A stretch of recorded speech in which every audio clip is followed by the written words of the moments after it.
Bueno, finalmente fue aprobado el proyecto que reduce la jornada laboral a 40 horas semanales y Cristian Pino tiene absolutamente todos los detalles. Hay muchas dudas con respecto a cómo se va a aplicar, ¿no es cierto? Y a quién le corresponde también. Exactamente. ¿Y qué pasa? ¿Cómo está, Polo? Nati, muy buenos días. ¿Y qué pasa con trabajadores que pertenecen a ciertos rubros que tienen una disponibilidad horaria distinta al común, que es pensar una jornada, por ejemplo, de 9 a 6 de la tarde? Algunas consideraciones con respecto a este proyecto. Esto no significa esta reducción que de manera automática ni siquiera está dentro de las consideraciones que haya una reducción de salario. Eso es ya sí, para tenerlo claro. No significa que usted vaya a tener menos horas a trabajar y le vaya a bajar el sueldo. Eso no es así. Y segundo, también relevante a mi juicio, es que esta medida que ya se ha implementado en algunas empresas se puede seguir adelantando en relación a aplicar a ciertos puntos del proyecto y así usar, por ejemplo, el sistema 4x3. Si se adelanta a aplicar esta reducción, ya se puede utilizar también este sistema de 4 días trabajados, 3 de descanso. Vamos a ver los principales puntos porque después Verusca Venegas, con nuestro entrevistado, nos va también a aclarar una serie de dudas. ¿Qué pasa con este proyecto? Ayer en la nota María Belén Briones, la dueña de una cafetería, un restaurante, planteaba de este choque que le podía significar el reducir. Hay que considerar lo siguiente, que se va a aplicar de manera gradual, es decir, se va a ir reduciendo las horas en un plazo de 5 años. Recién al 5.º año va a estar estas 40 horas aplicándose en la reducción de jornada. Acá está de 45 a 44 a mayo del próximo año y así de 44 a 42 en mayo del 2026 y de 42 a 40 en mayo del año 2028. Hay gradualidad. Vamos con la segunda lámina y esta lámina bien relevante porque da cuenta de un tema que a Chile lo tiene muy atrapado en relación a la poca flexibilidad de la jornada laboral. Cuando se redujo la jornada el año 2005 de 48 a 45, no se cambió el criterio de flexibilidad y eso se tradujo, de acuerdo a diversos estudios, en que bajaran los ingresos. Los países de la OCDE, los países con economía más desarrollada, tienen un punto acá. Claro, se reduce la jornada, pero esto tiene que estar implementado con medidas que aporten a la flexibilidad laboral, porque eso aumenta la productividad y eso compensa un tanto lo que significa el alza en los costos que va a tener efectivamente una empresa, porque si yo tengo turnos más cortos y hay que pagarle lo mismo, obviamente va a haber un alza, pero si hay una mayor flexibilidad aumenta el compromiso y la idea es que se pueda conciliar también el trabajo con familia y con ello aumente la productividad para ver esta compensación. Y es lo que se hace en parte acá. Hoy día yo les comentaba cuando se está discutiendo este proyecto que Chile está en el último lugar de los países OCDE en cuanto a flexibilidad. Con esto avanza un poquito, no mucho, pero avanza. Es decir, ¿cuál es la flexibilidad y las rigidez que tenemos? Que las 45 horas semanales que tenemos se tienen que aplicar en la semana de trabajo. Claro. Aquí esto ya se puede distribuir esas 45 y puede haber jornadas que sean más cortas o se puede llegar a un sistema de 4x3. En un periodo, ¿no es cierto?, de 4 semanas, siempre que el promedio sea de 40 horas. Exactamente, en un periodo máximo de 4 semanas, pero aquí hasta ahora es semana a semana las 45 horas y de eso no nos podíamos mover. Es casi un tema cultural. De repente, incluso puede ser hasta mal visto en un principio, hoy descansa 3 días, ahí hay que cambiar el switch también. El 4x3, claro. El 4x3, claro. Lo que pasa es que esto, insistimos, o sea, no solamente al tema de la productividad, sino también a poder ir tocando otros temas. Por ejemplo, el trabajo de la mujer, que fue dentro de la pandemia uno de los rubros más afectados y avanzamos con nuestra gráfica. Sistemas como este permiten poder desarrollar distintas maneras de trabajar, cosa que esa productividad, interesante ese estudio sería de ver la productividad post y prepandemia, pero que se pueda desarrollar de mejor manera. Otro punto importante acá, las trabajadoras que nos ayudan en las casas van a tener un ajuste de jornada semanal a 40 horas y las horas extraordinarias que podrían tener por cualquier eventualidad dentro de la casa se reducen a 12 y quienes colaboran puertas adentro tienen que tener un descanso mínimo de 9 horas ininterrumpidas, no se puede exigir absolutamente nada y también se incorporan 2 días al mes de permiso de libre disposición ante las contingencias. Y un último punto, y avanzamos con nuestra gráfica para conocer de este proyecto que ya va a ser ley, es la incorporación al Código de Trabajo. De esta modificación se establecen bandas horarias para que los padres y madres trabajadores que tengan al cuidado niños o niñas adolescentes de hasta 12 años tengan la posibilidad de efectivamente cuidarlos si se requiere y así entrar de manera distinta al horario de trabajo. O sea, ahí también, así como los colegios en el fondo cuando tienen horario diferenciado para evitar cierta congestión, aquí también se incorpora esta modificación que va a dar cuenta también, y avanzamos con nuestra gráfica, que se puede ahí tener cierta flexibilidad porque en horas extraordinarias, en exceso sobre un 50%, en el caso de que ocurra con lo anterior, se va a compensar hasta 5 días de feriado adicional. Mucha gente cuando hablamos de esto, en general del proyecto de las 40 horas, nos dice, no, ¿sabe qué? Por ejemplo, yo soy profesor, ¿qué va a pasar conmigo? Bueno, hay que considerar que hay ciertos rubros que se rigen por el estatuto docente, en el caso de los profesores, por ejemplo, y ahí se establece la jornada laboral. Por ende, hay que modificar el estatuto docente, hay que haber una modificación a la ley y después adaptarse a eso. ¿Qué pasa con los trabajadores de los medios de comunicación? De otros rubros también que tienen jornada laboral mucho más extensa y que no pueden paralizar sus actividades. Quedó bastante definido las áreas y las formas en que se tiene que ir adaptando, y esto, otro punto importante, aquí va a tener que haber un diálogo relevante entre empresa y trabajador, porque muchas de esas cosas hay que concordarlas en conjunto. Exactamente, claro, aquí está todo el esquema, ¿no es cierto? Sí. Pero ¿cómo se va a aplicar en la práctica? Por ejemplo, le hago una pregunta, en el caso del comercio, que también tiene jornadas, ¿no es cierto?, muy extensas, particularmente en los centros comerciales. Vamos aclarando esas dudas. Exactamente, vamos a tomar contacto de inmediato con Beriosca Venegas, quien está justamente con un entrevistado que va a resolver todas nuestras dudas. ¿Cómo estás, Berio? Buenos días.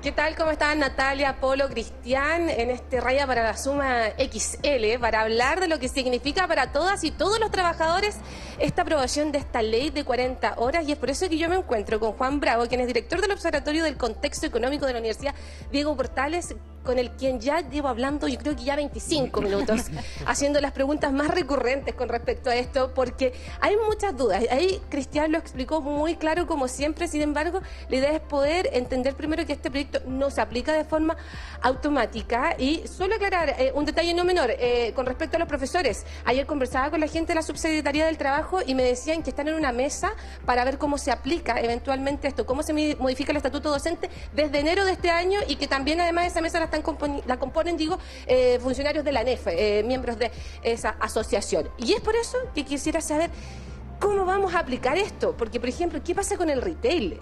¿Qué pasa, por ejemplo, con los trabajadores del sector minero? ¿Qué pasa con la construcción, que tiene el grupo más importante, me atrevería a decir, de empleo en nuestro país? Bueno, muy buenos días. Primero, como tú bien lo señalaste, esto aplica para los trabajadores regidos por el Código del Trabajo. Por lo tanto, para poder ampliarlo a otros rubros se requieren modificaciones, por ejemplo, en el estatuto administrativo, para poder aplicarlo a los trabajadores del sector público. El gobierno anunció que eso está en carpeta una vez que se aprobara el proyecto actual que rige para los trabajadores del Código del Trabajo.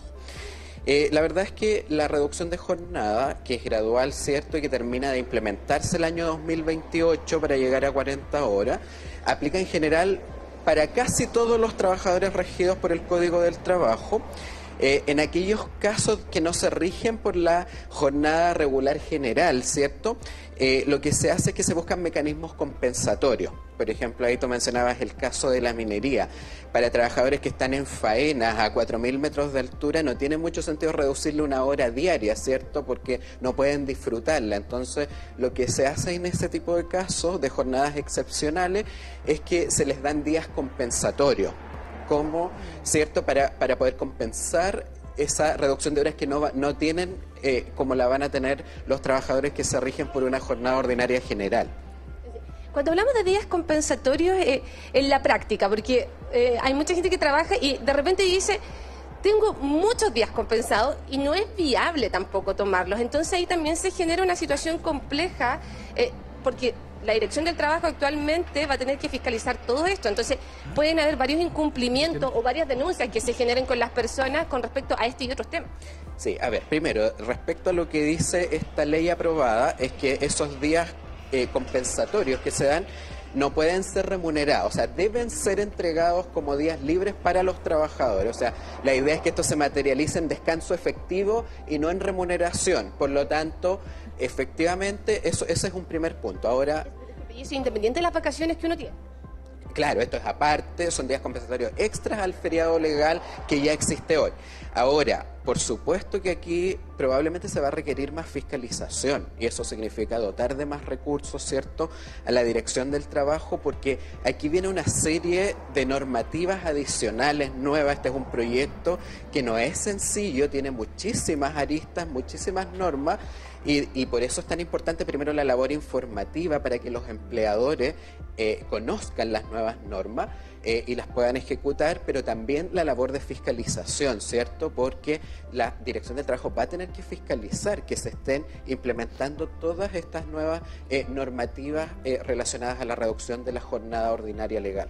Cristian, estamos aquí escuchándote ambos muy atentos con la pregunta que tienes desde el estudio. Sí, Berio, preguntar solamente un poco lo que analizamos junto a Polo y Nati, es un segundo que tiene que ver con la flexibilización laboral. ¿Cuál es la opinión de Juana al respecto? Y si esto podría o no significar, por ejemplo, una precarización en las condiciones de trabajo, porque las empresas van a subir los costos laborales en cuanto a los salarios puntualmente y a lo mejor pueden dejar de gastar en otras cosas. Sí, a ver, cuando uno mira la experiencia internacional, los casos exitosos de reducción de jornada, lo que hemos visto es que además de ser implementadas con gradualidad, se incorporan medidas de adaptabilidad laboral. Y este proyecto incorpora varias medidas de adaptabilidad laboral. Está la compensación de horas extra por tiempo extra. Una hora extra se compensa con 1 hora y media de tiempo compensatorio. Se cambió la jornada semanal de 40 horas, ahora se puede implementar en un promedio, en un ciclo de 4 semanas esas 40 horas. Se va a dar la posibilidad del 4x3 una vez que se terminen de implementar las 40 horas. O sea, hay varias medidas de adaptabilidad incluidas.